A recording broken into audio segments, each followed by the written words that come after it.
Il y a quelques jours, j'étais en train d'écouter un message et vous savez, des fois, vous entendez des messages, c'est tellement extraordinaire, vous dites, mais franchement, c'est un délire, Dieu, ok?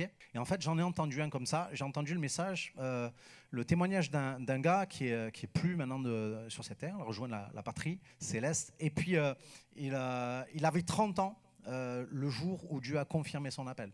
Et à l'âge de 30 ans, en fait, c'est un gars qui avait réussi dans sa vie, il était dans une boîte, il était parmi les top classés de sa boîte. À 30 ans, les gars de 50 ans le regardaient pour lui dire « Mais qu'est-ce que tu fais là ?» Mais en fait, il savait lui pourquoi il était là. Il avait vécu succès après succès, et puis il y avait, là, sa vie, ça allait bien, quoi, en fait. À 30 ans, il avait atteint un niveau que des gars qui avaient 20 ans de plus. Et puis, il y a quelque chose qui se passe, c'est qu'en Israël, il y a une missionnaire à qui Dieu va parler, et va lui dire que tu vas te rendre à l'aéroport, et tu vas attendre qu'il y ait quelqu'un qui vienne te donner l'argent pour prendre le billet pour aller à Dallas. Donc elle se retrouve à l'aéroport, et puis là, il y a un gars qui vient la voir et qui lui dit vous attendez pour aller à Dallas? Et la femme lui dit oui. Il dit vous avez besoin d'argent? Et en fait, le gars lui tend un rouleau de billets en mode pas trop content, en fait, comme forcé à le faire, quoi. Et puis il part. Et puis cette femme ouvre le rouleau de billets et en fait, il y a ce qu'il faut pour prendre le billet pour aller à Dallas. Et Dieu lui avait dit en fait, tu vas aller là-bas et tu vas aller rejoindre la radio, telle radio, et tu vas dire que tu es venu ici pour faire 3 jours d'émission